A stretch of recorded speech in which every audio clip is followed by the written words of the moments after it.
দেশে অনেক বড় বড় মাদ্রাসা যেগুলোতে বাইরের ছাত্ররা পড়তে আসে, বাইরের থেকেও ফতুয়া আসে, ইস্তেফতা মানে ফতুয়া চায়, ফতুয়া তলব করে। এই দেশের এরকম দারুল ইফতা আছে, বাইরের ওলামায়ে কেরাম, বাইরের মুফতিরাও ফতুয়া তলব করে ওখানে। ওই ধরনের প্রতিষ্ঠানের চারপাশে তবলিগ জামাতের লোকেরা আছে না, বিভক্তির পরে ওখানে তাঁতিরা আছে না, সাতপন্থীরা আছে না, তো এরা কি করে? এরা এই প্রতিষ্ঠানগুলোকে, ফতুয়া বিভাগের লোকে, বড় বড় মাদ্রাসাগুলোকে বুড়ি আঙ্গুল দেখায়। আপনারা বুঝেন না, আমরা বুঝি। মাওলানা আব্দুল মালেক সাহেব অভিযোগ করেছেন যে সাতপন্থীরা দেশের বড় বড় মাদ্রাসা ও ফতোয়া বিভাগকে বুড়ো আঙুল দেখায় এবং বলে, আপনারা বুঝেন না, আমরা বুঝি। এই অভিযোগটি কতটা যৌক্তিক? বড় দালান বা ফতোয়া বিভাগ কি সত্যের একমাত্র মাপকাঠি? মাওলানা সাহেব মাদ্রাসার বড় দালান এবং বিদেশ থেকে ফতোয়া আসাকে হকের দলিল হিসেবে পেশ করেছেন। ইসলামের ইতিহাসে বড় বড় প্রতিষ্ঠানও ভুল ফতোয়া দিয়েছে।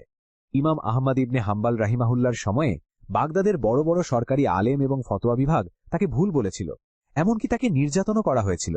তখন কিন্তু সত্য ওই বড় প্রতিষ্ঠানের কাছে ছিল না, ছিল একজন একা ইমামের কাছে। সত্য সংখ্যাধিক্য বা বিল্ডিং দিয়ে মাপা হয় না, মাপা হয় কুরআন ও সুন্নাহ দিয়ে। আল্লাহ কুরআনে বলেছেন, দুনিয়ার অধিকাংশ মানুষই তোমাকে পথভ্রষ্ট করবে যদি তুমি তাদের অনুসরণ করো। সূরা আনাম 116।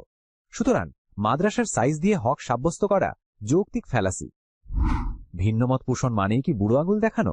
তিনি সাতপন্থীদের ভিন্নমতকে বুড়ো আঙুল দেখানো বা বেয়াদবি বলেছেন। একজন মুমিন যদি মনে করেন যে সাদ সাহেবের বিষয়টি সম্পূর্ণ সাংগঠনিক এবং প্রশাসনিক, ফিকহি নয়, তবে তিনি স্থানীয় মুফতি সাহেবের ফতোয়া না মেনে নিজামুদ্দিনের আমিরের সিদ্ধান্ত মানতে পারেন। এটাকে বেয়াদবি বলা চলে না, এটা হলো ইখতিলাফ বা মতভিন্নতা। বাস্তবতা, সুরাপন্থী ভাইয়েরা কি দেওবন্দের সেই সব বড় আলেমদের বুড়ো আঙুল দেখাচ্ছেন না যারা মাওলানা সাদের পক্ষে আছেন, যেমন মাওলানা আরশাদ মাদানী বা বিশ্বের অন্যান্য দেশের শীর্ষ আলেমরা? আপনারা যখন তাদের মানেন না তখন সেটা হক, আর সাধারণ মানুষ যখন আপনাদের একপাক্ষিক ফতোয়া মানে না তখন সেটা বেয়াদবি। এই দ্বিমুখী নীতি কেন? সাধারণ মানুষের বোঝ বনাম আলেমদের বোঝ। তিনি বলেছেন, সাধারণরা বলে আপনারা বুঝেন না, আমরা বুঝি। সাধারণ মানুষ ফিকি বা মাসলা নিয়ে আলেমদের সাথে তর্ক করে না, তারা তর্ক করে বাস্তবতা বা হালত নিয়ে। একজন আলেম কিতাবের পাতায় মাসলা জানেন, কিন্তু দাওয়াতি ময়দানের বর্তমান প্রেক্ষাপট বা নিজামুদ্দিনের অভ্যন্তরীণ বাস্তবতা সম্পর্কে একজন মাঠকর্মীর জ্ঞান বেশি হতে পারে। উদাহরণ, একজন ইঞ্জিনিয়ার যেমন বিল্ডিংয়ের নকশা ভালো বোঝেন, কিন্তু সেই বিল্ডিংয়ে বসবাসকারী ব্যক্তি ভালো বলতে পারেন কোথায় বাতাস কম আসে বা কোথায় সমস্যা। এখানে বসবাসকারীর অভিজ্ঞতাকে ইঞ্জিনিয়ার অবজ্ঞা করতে পারেন না। সাধারণ সাথীরা ময়দানের বাস্তবতা দেখেই কথা বলেন, সেটাকে অবজ্ঞা করা জ্ঞানীদের অহংকার ছাড়া কিছু নয়। সম্মানিত উলামায়ে কেরাম, আপনারা শ্রদ্ধার পাত্র, কিন্তু আপনাদের মতের বিরুদ্ধে গেলেই কাউকে বেয়াদব বা বুড়ো আঙুল প্রদর্শনকারী ট্যাগ দেওয়া ইনসাফ নয়। বড় মাদ্রাসা মানেই ভুলের ঊর্ধ্বে নয়। সত্যকে দালিলিকভাবে মোকাবিলা করুন, আবেগী ব্ল্যাকমেল বা প্রতিষ্ঠানের দোহাই দিয়ে নয়। আমাদের এলাকায় হয় কি, আমাদের ছাত্ররা তেফসিল করে রাখে, প্রস্তুত করে রাখে, বের হবে 3 দিনের জন্য বা 1 সপ্তাহের জন্য, 10 দিনের জন্য বের হবে, 4 দিনের জন্য বের হবে। ওই চাষিরা এসে তোকে নিয়ে যায়, বুঝলে? প্রস্তুত করলো আমাদের লোকেরা, ওরা নিয়ে যাচ্ছে, প্রস্তুত করার পরে নিয়ে যায়। আর ওরা আপনি যদি কিছু করেন না তো পুরো মজা তাদের জন্য খালি।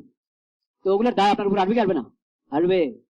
হ্যাঁ, সূরা নাজামের সাথীরা যদি কাজের মধ্যে দুর্বল হয় আর সেই কারণে সাতপন্থীদের পাল্লা ভারী হতে থাকে, এটার দায়, এটার গুনাহ সূরা নাজামের ওই সাথীদের উপর আসবে যারা কাজের অবহেলা করে কাজ কি কমিয়ে দিয়েছে, কাজ ছেড়ে দিয়েছে। শ্রদ্ধেয় মাওলানা আব্দুল মালেক সাহেবের একটি আক্ষেপ আমরা শুনলাম। তিনি বলছেন তাদের ছাত্ররা মেহনত করে প্রস্তুত করে আর মাওলানা সাদের অনুসারীরা তাদের ফুসলিয়ে নিয়ে যায়, এবং তিনি একে গুনাহের কারণ মনে করছেন। আসুন এই কথাটি একটু যুক্তির আয়নায় দেখি। প্রথমত, আল্লাহর রাস্তায় বের হওয়া মানে হল নিজের জান মাল আল্লাহকে সঁপে দেওয়া, কোনো নির্দিষ্ট দলের বা হুজুরের পকেটে যাওয়া নয়। একজন ছাত্র যদি সুরাপন্থীদের মেহনতে তৈরি হয়েও শেষ পর্যন্ত মাওলানা সাদের অনুসারীদের সাথে গিয়ে নামাজ পড়ে, দিন শেখে এবং আল্লাহর রাস্তায় সময় দেয়, তাতে তো একজন আলেমের খুশি হওয়ার কথা। তার আফসোস হচ্ছে কেন? কারণ ছাত্রটি আল্লাহর হলো ঠিকই, কিন্তু উনাদের দলের হল না। এই আফসোস প্রমাণ করে এখানে দিনের চেয়ে দল ভারী করার মানসিকতাই প্রধান। দ্বিতীয়ত, তিনি বলছেন ফুসলিয়ে নিয়ে যায়। বিশ্ববিদ্যালয় বা মাদ্রাসার একজন প্রাপ্তবয়স্ক মেধাবী ছাত্রকে কি চাইলেই কেউ বাচ্চাদের মতো চকোলেট দিয়ে ফুসলিয়ে নিতে পারে? নিশ্চয়ই তারা সেখানে এমন কিছু দেখছে, হয়তো ইখলাস, হয়তো আমল, অথবা সুন্নতের পাবন্দি, যা তাদের আকর্ষণ করছে। নিজেরা মেহনত কম করার দায় অন্যের ওপর চাপানো কি ইনসাফ?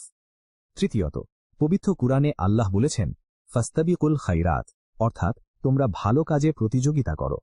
যদি এক পক্ষ মেহনত বেশি করে এগিয়ে যায় তবে সেটাকে গুনাহ বা পাপ বলাটা অদ্ভুত। বরং এটা আপনাদের ব্যর্থতা যে আপনারা মানুষের রুহানি খোরাক যোগাতে পারছেন না। দাওয়াতি কাজকে নিজের সম্পত্তি মনে না করে আসুন আমরা আল্লাহর জন্য করি। ছাত্ররা যেখানে দ্বীনের সহি জজবা পাবে তারা সেখানেই যাবে, এটাই ফিতরাত, একে ফুসলানো বলে সত্যকে আড়াল করা যায় না। এবং মুশওয়ারা নিয়মতান্ত্রিক হতে হবে। মৌলানা সাদ সাহেবের তো অনেক সমস্যা, অনেক গুমরাহির কথা, গুমরাহির কাজ তার মধ্যে আছে, সাথে সাথে এটাও একটা মুশওয়ারার প্রয়োজন মনে করেন না। নাম তো আসতো মুশওয়ারা। মুশওয়ারা ঠিক আছে, বৈজ্ঞানিক মুশওয়ারা বড় হচ্ছে, কিন্তু বড় বড় যত পদক্ষেপ সব নিলেন বাহাদুরি। মাওলানা আব্দুল মালেক সাহেব অভিযোগ করেছেন যে মাওলানা সাদ সাহেব নাকি মশওয়ারা মানেন না এবং নিজের বাহাদুরিতে চলেন।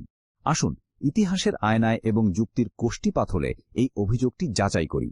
পয়েন্ট 1, ইমারত নাকি গণতন্ত্র? তবলিগি জামাতের ভিত্তি কি গণতন্ত্র নাকি ইমারত? হযরতজি মাওলানা ইলিয়াস রহমাতুল্লাহ আলাই, মাওলানা ইউসুফ রহমাতুল্লাহ আলাই এবং মাওলানা ইনামুল হাসান রহমাতুল্লাহ আলাই তারা সবাই ছিলেন আমির। তবলিগের 100 বছরের ইতিহাসে আমির চূড়ান্ত সিদ্ধান্ত নিতেন এবং সাথীরা সামিউনা বা আতানা বা শুনলাম ও মানলাম বলে মেনে নিতেন। মাওলানা সাদ সাহেব সেই আমিরের ঐতিহ্যের উপরই আছেন। আমির যখন সিদ্ধান্ত নেন তখন তাকে বাহাদুরি বলা কি ইমারতের ধারণাকেই অস্বীকার করা নয়? পয়েন্ট 2, মশওয়ারা মানে কি একমত হওয়া? ইসলামী শরীয়তে আমিরের জন্য মশওয়ারা করা সুন্নত, কিন্তু মশওয়ারার সবার রায় মানা ওয়াজিব নয়। রাসূল সাল্লাল্লাহু আলাইহি সাল্লাম হুদাইবিয়ার সন্ধির সময় সাহাবীদের আবেগের বিপরীতে গিয়ে সিদ্ধান্ত নিয়েছিলেন। হযরত আবু বকর রাদিয়াল্লাহু আনহু যাকাত অস্বীকারীদের বিরুদ্ধে সবার মতের বিরুদ্ধে গিয়ে যুদ্ধের সিদ্ধান্ত নিয়েছিলেন। মাওলানা মালেক সাহেব যাকে নাম কাওয়াস্তে মশওয়ারা বলছেন তা মূলত আমিরের ফায়সালা বা সিদ্ধান্ত। বিরোধীদের মত না মানলেই কি মশওয়ারা নাম কাওয়াস্তে হয়ে যায়? পয়েন্ট 3, নিজামুদ্দিনের বাস্তবতা। মাওলানা সাদ সাহেব একা চলেন না। নিজামুদ্দিন মার্কাজে প্রতিদিন নিয়মিত মশওয়ারা হয়। বিশ্বের বাঘা বাঘা মুরব্বীরা সেখানে উপস্থিত থাকেন। কিন্তু যারা মার্কাজ ছেড়ে চলে গেছেন তাদের কথা শোনা হচ্ছে না বলেই কি মশওয়ারা হচ্ছে না? কাউকে গোমরাহ বলার আগে সুনির্দিষ্ট শরীরী প্রমাণ পেশ করা জরুরি। কেবল সাংগঠনিক মতপার্থক্যকে গোমরাহি এবং আমিরের দৃঢ়তাকে বাহাদুরি বলে আখ্যায়িত করা কি ইনসাফ? সিদ্ধান্ত আপনাদের বিবেকের কাছে। স্যার, আমি তো ছাত্রদের সঙ্গে বলছি, স্যারদের জন্য আলাদা। আমি তো ছাত্রবাদের সঙ্গে বলছি, স্যাররা আছেন কিন্তু স্যাররা তো স্যার। এটা তো আমি ভালো মুসিবতে পড়ি। বিভিন্ন ভার্সিটিতে স্যাররা একদিকে, ছাত্ররা আরেকদিকে। স্যারদের অনেকে সাতপন্থী, ছাত্ররা ঠিকই চুরে নিজামের সাথে আছে। এখন বেচারা কি করবে? স্যারের আদব রক্ষা করবে না হকের দিকে থাকবে? তাই বলছি সমন্বয় করতে হবে। এটা তোমাদের জন্য মুসিবত, এটা মুসিবত তোমাদের জন্য যে স্যার একদিকে টানে, হক আরেকদিকে কি টানে। নিয়ম ছিল হক যেদিকে, স্যার ওইদিকে নিবে। কিন্তু এখন এরকম অনেক স্যার হয়ে গেছেন যারা হক না সাদ, হকের দরকার নেই, সাদের দিকে টানে, নিজামুদ্দিন দিকে টানে। এবার নিজামুদ্দিন ভুল হক আর সহি হক, সাদ হক হক আর গুমরা হক, ওটা দেখার বিষয় নাই, সাদ আর নিজামুদ্দিন দিকে টানবে। মাওলানা আব্দুল মালেক সাহেব তার বয়ানে বিশ্ববিদ্যালয়ের প্রফেসর বা স্যারদের বুঝ নিয়ে প্রশ্ন তুলেছেন। তিনি বোঝাতে চেয়েছেন ছাত্ররা যেন হকের খাতিরে স্যারদের ভুল নির্দেশনা উপেক্ষা করে। কিন্তু এই বক্তব্যের গভীরে গিয়ে লজিক ও বাস্তবতা বিশ্লেষণ করলে ভিন্ন এক সত্য বেরিয়ে আসে। প্রফেসর মানেই কি আবেগের দাস? বিশ্ববিদ্যালয়ের একজন প্রফেসর বা স্যার যখন কোনো আদর্শিক অবস্থান নেন, তিনি সেটি আবেগের বশবর্তী হয়ে নেন না।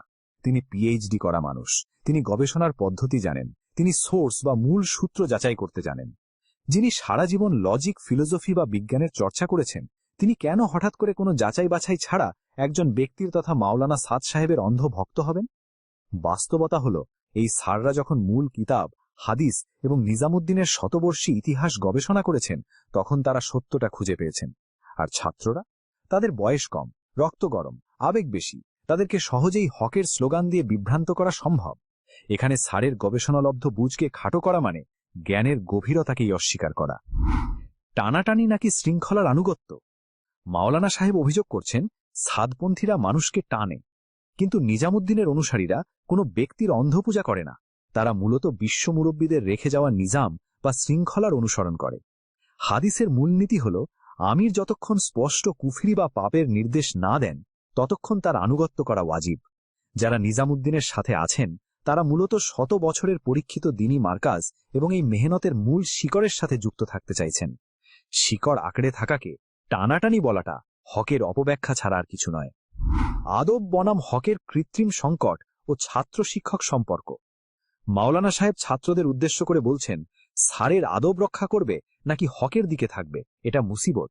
এখানে তিনি অত্যন্ত কৌশলে ছাত্রদের মনে শিক্ষকদের প্রতি শ্রদ্ধাবোধের ফাটল ধরিয়ে দিচ্ছেন। তিনি পরোক্ষভাবে শেখাচ্ছেন যে তোমার স্যার যদি সাদপন্থী হন তবে তিনি গোমরা, তার কথা শোনা যাবে না। এর ফলাফল কি? ক্যাম্পাসে ছাত্ররা ক্লাসে বসে ভাববে আমার স্যার পিএইচডি হোল্ডার হতে পারেন, কিন্তু দিনের বুঝের ক্ষেত্রে তিনি জাহেল। এই যে অহংকার আর বেয়াদবির বীজ বুনে দেওয়া হলো, এটা কি ইসলাম? সাদপন্থী স্যাররা ছাত্রদের মারামারি করতে শেখান না, মসজিদ থেকে বের করে দিতে শেখান না, গীবত করতে শেখান না। তারা শুধু শৃঙ্খলের দিকে ডাকেন। এটাকে গোমরাহি আখ্যা দিয়ে শিক্ষকের বিরুদ্ধে ছাত্রকে দাঁড় করানো কি কোনো সুস্থ দাওয়াতের লক্ষণ?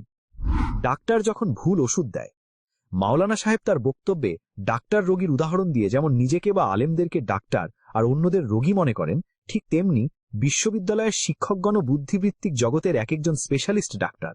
একজন বিশেষজ্ঞ ডাক্তার যদি দেখেন অন্য কোনো ডাক্তার, হোক তিনি বিখ্যাত, রোগীকে এমন ওষুধ দিচ্ছেন যার পার্শ্ব প্রতিক্রিয়ায় শরীরে ঘৃণা ও বিদ্বেষের বিষ ছড়িয়ে পড়ছে, তখন কি তিনি চুপ থাকবেন? স্যাররা যখন দেখেন হকের লেবাসে সমাজকে বিভক্ত করা হচ্ছে, সালামের উত্তর দেওয়া বন্ধ করা হচ্ছে এবং মসজিদ থেকে বের করে দেওয়া হচ্ছে, তখন তারা ছাত্রদের সতর্ক করেন। তারা ছাত্রদের অন্ধভক্তির বীজ থেকে বাঁচাতে চাইছেন। এটা তাদের নৈতিক দায়িত্ব। বিদ্বেষের প্রাচীর ও লজিক্যাল প্যারাডক্স। সবচেয়ে অযৌক্তিক বিষয়টি হল, মাঠ পর্যায়ে আমরা কি দেখি? অপর পক্ষের ভাইদের সালাম দিলে অনেক সময় সালামের উত্তর মেলে না, সামাজিকভাবে বয়কট করা হয়, চেহারা দেখলেও মুখ ফিরিয়ে নেওয়া হয়। এখন প্রশ্ন হল, যারা আপনাকে দেখলেই শত্রু মনে করে, যাদের অন্তরে আপনার প্রতি শুধুই বিদ্বেষ, তাদেরকে সাদপন্থীরা কিভাবে টানবে বা ব্রেইন ওয়াশ করবে? একজন ছাত্র যদি তার স্যারের কাছেও ঘেঁষতে না চায়, তবে স্যার তাকে টানবেন কিভাবে? বরং বাস্তবতা উল্টো। সাধারণ ছাত্রকে আবেগী করে, ফতোয়ার ভয় দেখিয়ে এবং জাহান্নামের ভয় দেখিয়ে মূলত অপর পক্ষই তাদেরকে সত্য জানা থেকে জিম্মি করে রাখছে। সাদপন্থীরা কাউকে জোর করে না, তারা কেবল দাওয়াত দেয়। জোর জবরদস্তি ও বয়কটের সংস্কৃতি কারা চালু করেছে তা দিবালকের মতো স্পষ্ট। ছাত্র ভাইদের প্রতি আহ্বান। প্রিয় ছাত্র ভাইরা, বিশ্ববিদ্যালয় মুক্তবুদ্ধি চর্চার জায়গা। আপনাদের স্যাররা যখন আপনাদেরকে নিজামুদ্দিনের দিকে বা শৃঙ্খলার দিকে ডাকেন, তখন তারা অন্ধভাবে ডাকেন না, তারা তাদের প্রজ্ঞা, অভিজ্ঞতা ও গবেষণা দিয়েই ডাকেন। মাওলানা সাহেবের কথায় বিভ্রান্ত হয়ে নিজেদের স্যারদের গোমরা বা বিপদগ্রস্ত মনে করার মতো বেয়াদবি করবেন না, কারণ বেয়াদব কোনোদিন হকের ধারক হতে পারে না। মনে রাখবেন, যে চোখ দিয়ে পাহাড় দেখা যায়, সেই চোখ দিয়ে সত্যও দেখা যায়। এর জন্য কারো ফতোয়ার সার্টিফিকেটের প্রয়োজন হয় না। নিজের বিবেককে প্রশ্ন করুন, কে আপনাকে জোড়া লাগাতে চায় আর কে আপনাকে ভাঙতে চায়। ভিডিওটি এই পর্বেই শেষ করতে চাইছিলাম, কিন্তু পারলাম না। পরবর্তী পর্বটি দেখার জন্য আমাদের সাথেই থাকুন। কমেন্টে আপনার মূল্যবান মতামত জানান এবং বন্ধুদের সাথে শেয়ার করে সত্য প্রচারে অংশ নিন।